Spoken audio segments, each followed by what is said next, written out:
Good morning to all. Let's go ahead with the understanding of the first argument for dualism.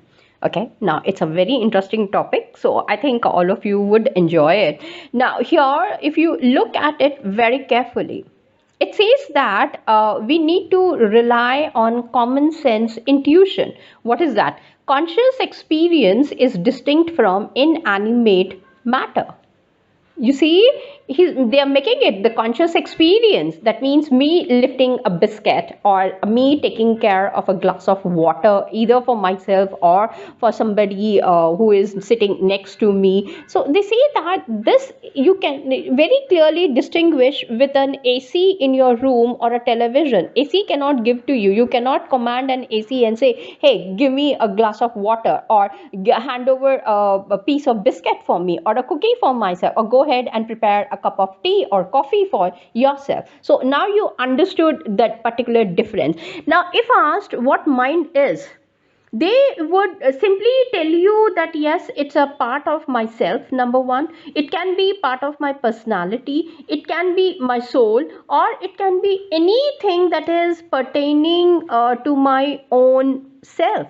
As simple as that. They would almost certainly deny mind simply is the brain. They won't say, okay, mind is my brain. No, it cannot be. Maybe it can be my heart. I know it very well. When you go through the meditation schools, or you are initiated to some kind of meditation, there are different kinds of meditation. If you can go to Buddhism, like Tushita Meditation Center, and you will be able to see how well they are guiding you to evolve and try to experience all by yourself. So you are, or even if you go to hypno reiki classes, now the way they talk about traffic lights, you just shut your eyes and imagine that those three traffic lights are there: red, green and yellow. The moment they're telling to you, you are able to experience them internally. It's not externally which is present. So how do you justify these kind of experiences over there? And then they are saying that modern philosophers of mind think that these intuitions are not, and they are what we call it as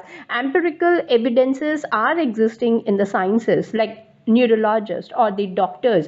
They can say that yes, if you are feeling hungry, that means this part of your brain is triggering. If you are thinking something, this is taking place in this part, and that's why the origination of left and right brains have come in. Okay, whether these are true or not is something that we need to understand. However, this is how the differences have come in and dualism started off. The mental and physical seem to have different and perhaps irreconcilable properties. Mental events have subject quality. I can smell there is rose in the room. Now, some of you who are very sensitive and possess sensory organs which function very nicely, then you would see the moment there is movement in the room, you are very alert, just like a pet animal like dog. Now, I know if something is which I'm not able to see or hear, my pet animal is able to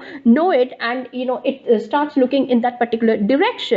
Same is the case, for example, they have taken a burnt finger or a blue sky or a nice music. Now, I don't know how many of you really like the Western classical music.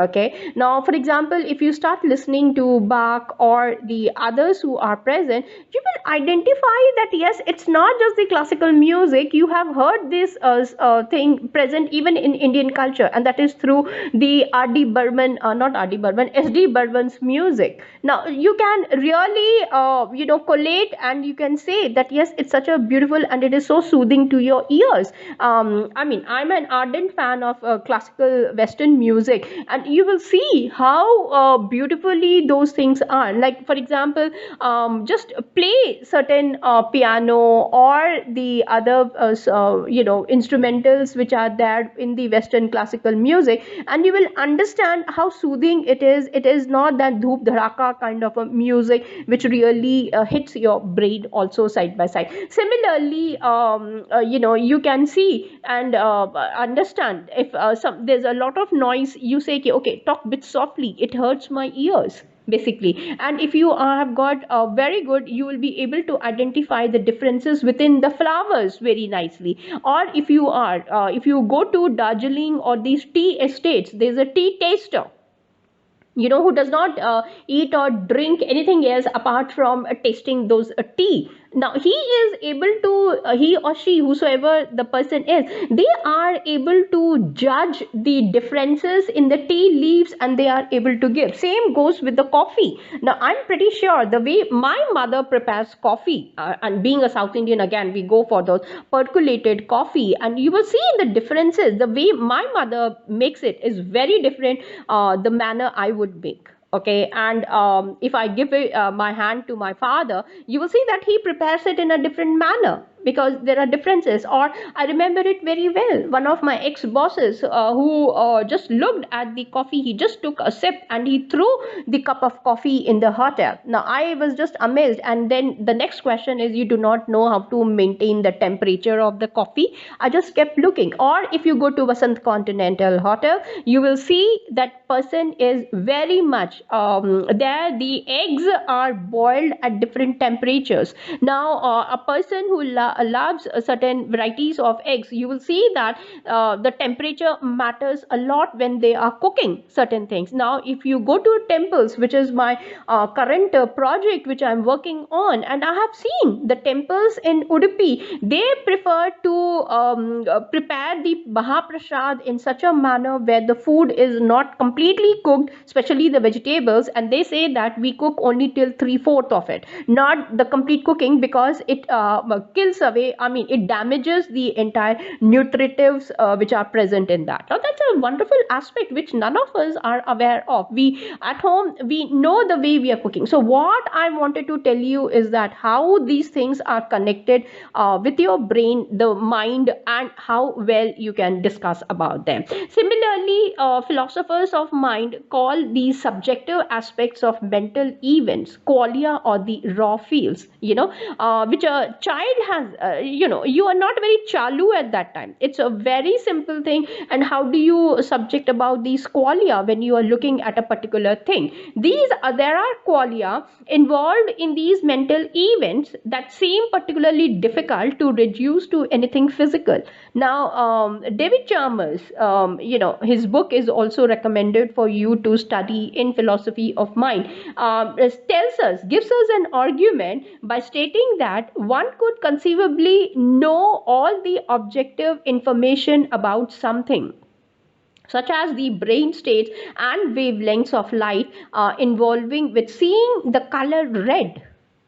Now you see, it's a very important thing. Now if you see Asian paints shades of colors, you will definitely go and say this is my red, if you ask me, because I love red color also. Now there is a specific red color that I like it. I don't like those dinchak red color which really hurt your eyes. It's the tomato red color which you are looking for. Then you have this vermilion, or what you call in India as kumkum red color, and within this kumkum also you have different shades of red. One goes towards the scale of that maroonish red, one is the saffronish red color, and there is this a different kind of a red color which is always recommended. So those colors, and if you go to Eskimos, their definition of red color is totally different. So how do you understand it? So if tomorrow a question comes in, what is it like to see the color red? It's very, very different. Very different. The colors that you see, red color among the saris or the dresses, it's sometimes very difficult to judge which is the best color. So how do you understand the color red?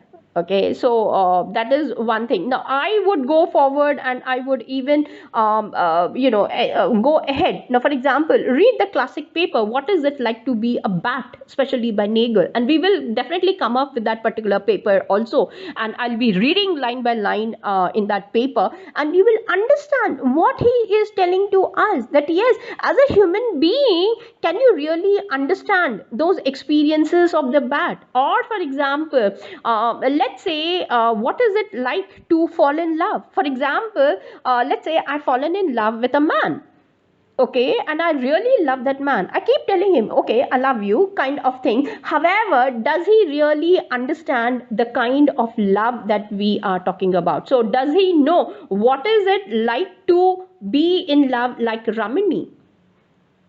It's impossible. It's really sheer impossibility. However, try to understand, and one has to see whether that kind of those kind of aspects are able to take care. Now, that's why you will see that maybe I would say that if I'm in love with somebody and I love to gift him or her in some form, let's say my man. Now, for his birthday, I have to think 100 times. Should I wish him or should I not wish him?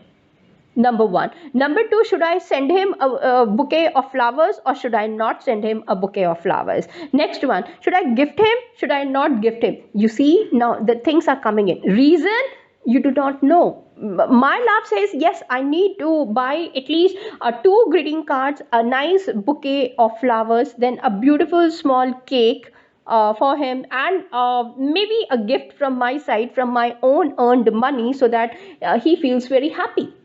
And that's how my love is for him. However, when I see that he does not like all these things, and I'm scared that yes, my love will not be appreciated, so what happens? I don't. So does he understand my love? Now, these are all the examples. Or if you look at that particular movie of Deepika Padukone and Imran Khan, Imran Khan gets her nice sandwiches, and then on her graduation day, and she immediately goes ahead and kisses him, plants a kiss on his cheek, because he gives her the sandwiches which she loves, or even the pizza. She feels very happy.